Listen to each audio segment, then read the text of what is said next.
হে তরুণ যুবকেরা, আমার আল্লাহ রোজার কথা বলেছেন। সেই রমজানের রোজা নিয়ে যারা গবেষণা করেছেন তারা সেখানে অটোফেজি খুঁজে পেয়েছেন, আত্মভক্ষণ খুঁজে পেয়েছেন, সজীব কোষ নির্জীব কোষকে ভাই আমার খেয়ে নিয়ে ধ্বংস করে শরীরকে সুস্থ সতেজ সবল এবং বড় বড় জীবাণুমুক্ত শরীর তৈরি করে দেয়। তারা সেখানে গবেষণা করে সেটা পেয়েছেন। কিন্তু আমরা রমজানের রোজার মধ্যে দিয়ে আল্লাহর নৈকট্য হাসিল করতে পারবো।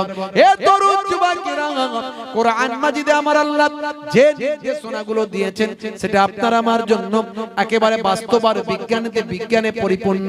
আপনার আমার জীবনে জিন্দেগিতে বিজ্ঞান আর বাস্তবতায় প্রমাণিত হয়ে যায় বাবা। আর হাদিস পাকের মধ্যে আমার নবী যা বলেছেন সেটাও তো আল্লাহর বলা, কারণ আমার আল্লাহ কোরআন মাজিদে জানিয়ে দিয়েছেন মা ইয়ান্তিকু আনিল হাওয়া ইন হুয়া ইল্লা ওয়াহিয়ুন ইউহা। আমার নবী নিজের ইচ্ছায় কোনো কথা বলেন না যতক্ষণ না আমি আল্লাহ ওহী দিয়ে না জানিয়ে দিই।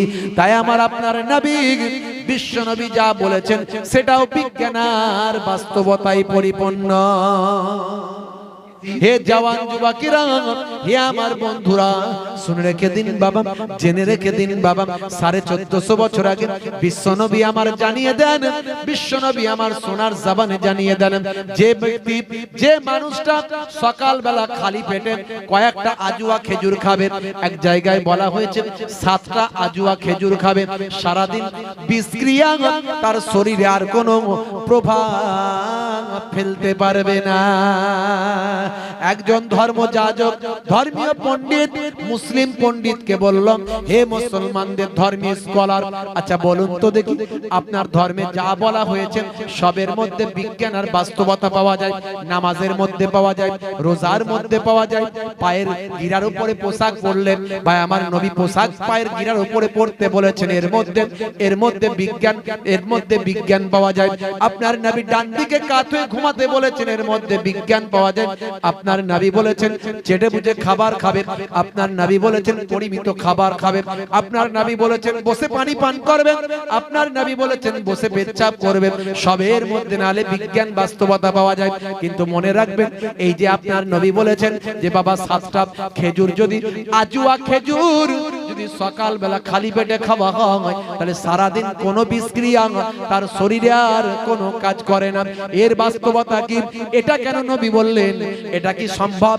এটা কখনো কি মেনে নেওয়া যায়? হে তরুণ যুবকেরা, আবরার রাশিদি আসরার রাশিদি সেই সময় বললেন 100% আমাদের নবী যা বলেছেন আল্লাহর কথা বলেছেন, আল্লাহর কথা কখনো মিথ্যা হয় না, নবীর কথা কখনো মিথ্যা প্রমাণিত আজ পর্যন্ত কেউ করতে পারে না। হে তরুণ যুবকেরা, সেই সময় পাশাপাশির মধ্যে তিনি লিকুইড ইঁদুর মারা, ভাই আমার ইঁদুর মারা লিকুইড বিষ পেলেন, নিয়ে আসতে বললেন, সঙ্গে সঙ্গে খেলেন, হাতে নিলেন, নিয়ে ঘট ঘট করে দাঁড়িয়ে দাঁড়িয়ে খেয়ে নিলেন। এমন সময় তিনি কিন্তু আজুয়া খেজুর খেতে অভ্যস্ত ছিলেন, পকেটে কয়েক পিস আজুয়া খেজুর ছিল, খেয়ে নিয়ে কয়েক ঘন্টা লেকচার দিলেন, বসে থাকলেন, কোনো বিষক্রিয়া তার শরীরে কোনো ইফেক্ট করলো না। ইন্টারন্যাশনাল মিডিয়া হয়েছিল, অনেক মিডিয়া খবরটাকে চেপে দিয়েছিল, এখনো ইউটিউবে সার্চ করলে আপনি পেতে পারেন। আমার কাছে ভাই আমার এই ডকুমেন্টটা রাখা আছে। বন্ধুরা আমার বলার উদ্দেশ্য, আমার আল্লাহর কোরআন যা বলেছে, রাসূলের হাদিস যা বলেছে, এটা ধ্রুব সত্য, 100% সত্য, শত সত্য, মানে এই সত্যের কোনো বিকল্প নাই। তাই আমরা যারা আজও যারা নবীর কথা বলি, আল্লাহর কথা বলি, তাহলে আমরা কেন নামাজ পড়ি না? আমরা রাসূলের সুন্নাত কেন মেনে চলি না? কিছু অবাধ্য মানুষ আর অবাধ্য জিন যারা আল্লাহকে ডাকে না। মনে রাখবেন, আল্লাহর জিকির বেশি বেশি করবেন, তাহলে দেখবেন যে কোনো অবস্থায় আপনি বিপদে মুসিবতে আপনার মুখ থেকে আল্লাহর নাম জিকির হয়ে যাবে, তার ওসিলায় আল্লাহ আপনাকে কবুল ও মঞ্জুর করে নেবেন। হে তরুণ যুবকেরা, ফিরাউন কন্যার কেস বিন্যাসিনী মহিলা, ফিরাউন কন্যার কেসে মাথার চুল বেনি করছিল, আঁচড়ে দিচ্ছিল, হঠাৎ করে চিরুনিটা আয়নার ভাই আমার কাকুইটা কাঙ্গিটা জমিনে যখন পড়ে গেল, জবান থেকে অটোমেটিক আল্লাহ নাম উচ্চারণ হলো। এই আল্লাহ নাম উচ্চারণ হওয়ার সঙ্গে সঙ্গে ফেরাউন কন্যা বলল, হে আমার কেসবিন্নাসিনী মহিলা, তুমি কি আমার পিতাকে আল্লাহ বলে মানো না? তখন প্রশ্ন চলে আসলো, সেই সময় যদি বলে হ্যাঁ মানি, তাহলে আল্লাহর সঙ্গে শিরক করা হবে। যদি বলে মানি না, তাহলে ফেরাউনের সঙ্গে বাবা দুশ্মনী হবে। সেই সময় চিন্তা করলেন ফেরাউন কন্যার কেসবিন্নাসিনী মহিলা আল্লাহর সঙ্গে শিরক করার থেকে ফেরাউন যদি জানতে পেরে আমাকে শাস্তি দেয়, এটা আমার কাছে নাজাতের জারিয়া হবে। ভাই, আজকে আমার ঈমানকে মজবুত করার সময়, আজকে আমার ঈমানি পরীক্ষা দেওয়ার সময়। এ তরুণ যুবকেরা, এ আমার মুরব্বিয়ানেরা, ফেরাউন কন্যার কেসবিন্নাসিনী মহিলা সেই সময় বলেছিল, হে আমার মনিব শুনে রেখে দেন, আপনার পিতা একজন মানুষ, তিনি কখনো আল্লাহ হতে পারে না, আপনিও তাকে আল্লাহ বলে মানতে পারেন না। আল্লাহ তিনি সর্বশক্তিমান, সমস্ত ক্ষমতার উপর যার ক্ষমতা, যিনি সব কিছুকে নির্ধারণ করছেন, সব কিছুকে যিনি তৈরি করেছেন, যার সমস্ত কিছু নিশানাগুলো দেখলেন, উপমাগুলো দেখলেন, আকাশ দেখলে আল্লাহ চেনা যায়, সূর্য দেখলে আল্লাহ চেনা যায়, চাঁদ দেখলে আল্লাহ চেনা যায়, হাওয়া বাতাস সমুদ্র দেখলে আল্লাহ চেনা যায়। কারণ এগুলো তো মানুষ তৈরি করতে পারে না, এগুলো আল্লাহরই সৃষ্টি, আর অটোমেটিক কোনো কিছু হতে পারে না, কর্তা ছাড়া কর্ম কখনো হতে পারে না। হে তরুণ যুবকেরা, আল্লাহ হলেন এক, আল্লাহ আহাদ, আল্লাহ ওয়াহিদ, লা শারীকা লাহু, তার কোনো শরীক নাই, অংশী নাই। হে তরুণ যুবকেরা, হে আমার বন্ধুরা, শুনে রেখে দিন বাবা, কিন্তু ফেরাউন কন্যা মানলো না, তার পিতার অবমাননা সহ্য করলো না, তাড়াতাড়ি ছুটে গিয়ে পিতাকে বলল, আব্বা, ও আমার ড্যাড, ও আমার পিতা, তুমি আমার যে মহিলাকে আমার কেসবিন্নাসিনী করেছো, সেই মহিলা তোমাকে আল্লাহ বলে না মেনে মুসা নবীর আল্লাহকে আল্লাহ বলে স্বীকৃতি দেয়। জোরে হবে না, আর জোরে হবে না। এমন সময় দেখতে পাওয়া যায়, সেই সময় লক্ষ্য করা যায় বাপজি আমার, তরুণ যুবকেরা আমার, মুরব্বিয়ানেরা আমার, ফেরাউন কন্যার কেসবিন্নাসিনী মহিলাকে সঙ্গে সঙ্গে অর্ডার জারি হলো, ধরে নিয়ে এসো।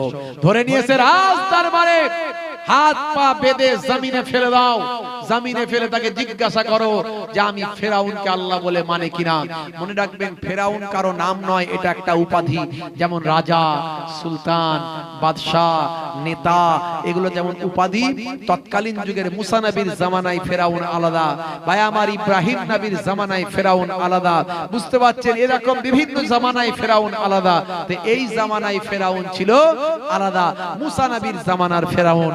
বন্ধুরা আমার, তরুণ যুবকেরা আমার, এমন সময় বিষধর সর্প, বিচ্ছু, ভাই আমার, সবকিছু তার শরীরে লাগিয়ে দেয়া হলো। শরীরে তারা সব কাটতে থাকে, কামড়াতে থাকে, শরীরে তারা আঘাত করতে থাকে। যত কষ্ট হয় তত আল্লাহ আল্লাহ নামে আহাত আহাত করে আওয়াজ দেয়।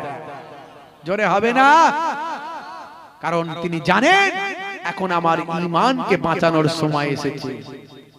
মনকে দে যায়, প্রাণকে দে যায়, হৃদয়কে দে যায়, মনকে দে যায়, প্রাণকে দে যায়, হৃদয়কে দে যায়। ফেরাও কন্যা, ফারাও কন্যার কেসবিন্নাসিনীর কলিজা জ্বলে যায়, মনকে দে যায়, প্রাণকে দে যায়, হৃদয়কে দে যায়। দিন রাত সব এক হয়ে যায়, তবু সে আল্লাহ প্রেমী রয়ে যায়। দিন রাত সব এক হয়ে যায়, তবু সে আল্লাহ প্রেমী রয়ে যায়।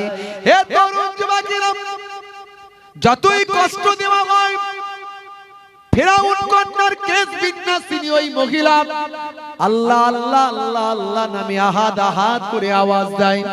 হে তরুণ যুবকেরা, এরকম ভাবে যখন ফেরাউন কন্যার কেস বিন্যাসিনী মহিলাকে যখন ভাই আমার সাইজ করা গেল না, যখন তাকে ফেরাউনকে আল্লাহ বলাতে পারলো না, সেই